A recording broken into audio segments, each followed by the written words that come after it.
Spring is here, the grass is starting to green up, but there are some things you need to know about how to take care of your lawn to make it look its best. Having a beautiful lawn really isn't all that hard, according to Rich Guggenheim, an educator with the University of Idaho Extension Service. At a recent seminar held at Lakeview Park in Nampa, he said there are a few key things to remember. Don't overwater and don't over-fertilize. Proper irrigation management is probably the first and most important step to growing a healthy lawn. One of the biggest problems with residential lawns is overwatering. If they're overwatering, you're going to have soft, squishy lawn that's shallow-rooted. Too much water doesn't allow the roots to develop and grow deep, which can actually lead to drought stress when watering is delayed or during dry periods, and that leads to weeds and disease. So when you're watering your lawn, usually in the cool seasons, you only need to be applying about ½ an inch of water per week.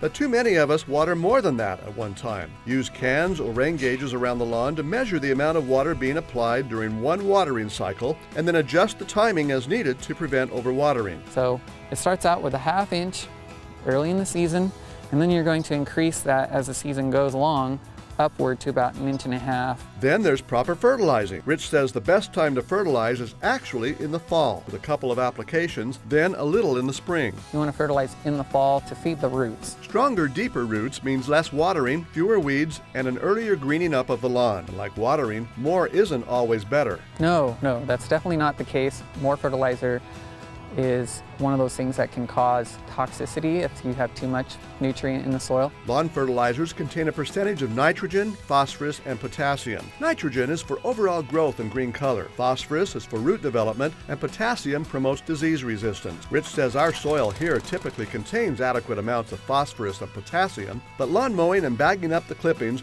reduces the amount of nitrogen, so that's mainly what we need to add, but not too much. In fact, over application of nitrogen fertilizer can cause certain diseases in the lawn to appear. An inexpensive soil test can help establish your soil texture and makeup and help you to determine the best ways to fertilize and water your lawn. And speaking of mowing, cutting the grass too short isn't healthy for the lawn. Rich recommends keeping the mower set at a height of 2½ to 3 inches to discourage weed growth and maintain higher moisture levels. Finally, recycle grass clippings back onto the lawn instead of bagging them for a natural way to fertilize and feed the lawn. Proper watering, proper fertilization makes your lawn look good, and you don't add unnecessary things to the environment. And by the way, this Saturday, we've got some special classes from the Canyon County Master Gardeners on gardening and lawn care and a plant sale. The U of I Extension Service and Canyon County Master Gardeners are hosting a Spring Garden Festival on Saturday. Classes and workshops such as Gardening 101, tree planting